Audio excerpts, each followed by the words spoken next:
Pse Allahu zgjodhi pikërisht sorrën nga të gjithë shpendet për t'i mësuar njeriut si të varros të vdekurin.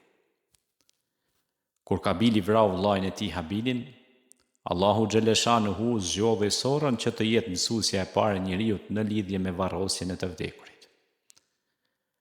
Arsyet e kësaj përzgjedhje janë mbreslënëse. Në 1. Sorra është zogu më i mençur dhe më i zgjuar në botë. Allahu e ka krijuar atë të aftë për këtë detyrë, sepse ajo ka përqindjen më të lartë të trurit në raport me trupin, krahasuar me çdo zog tjetër të njohur. 2. Sorrat jetojnë në bashkësi të ngjashme me ato të njerëzve dhe kanë gjykatat e tyre ku ndëshkojnë individet që thyen rregullat e bashkësisë.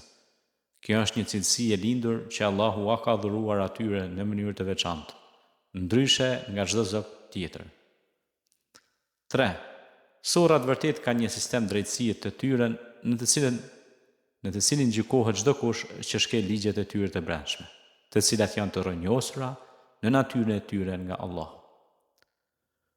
Për çdo shkelje ka një ndëshkim përkatës. Nëse një sorr vjedh ushqimin e të vegjëlve të tyre, grupi i sorrave ja shqyen pendet derisa të mos jetë më në gjendje të fluturojë, sikur të ishte vetë këlysh pa pend. Nëse një sorr shkatërron folin e tjetrit, gjykata e sorrave detyron të ndërtojë një foli të re për sorrën që e ka dëmtuar. Nëse një sorr sulmon një femër të një sorre tjetër, dënimi është vdekja. Grupi i sorrave godet me sjepet e tyre deri në vdekje.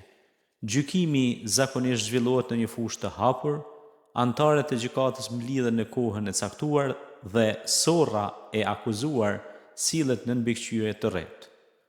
Sorrat e tjera e rrethojnë ndërsa akuzuara ul kokën, i lëshon krahët dhe ndalon së krokuari, si shenjë pranimi të fajit. Nëse dënimi është me vdekje, ato e coptojnë me sjepet e tyre të mprehet derisa të jap shpirt. Pastaj njëra prej tyre e merr trupin me sjep, i hap një grop të përshtatshme, e vendos brenda dhe mbulon me dhe, duke treguar respekt për vdekjen. 4. Edhe shkenca moderne konfirmon se sorra është i vetmi zog dhe kafshë që e varros të vdekurin e vet. Subhanallahil Adhim, çfarë krijese jashtëzakonshme dhe çfarë mësimi i thellë për njerëzimin.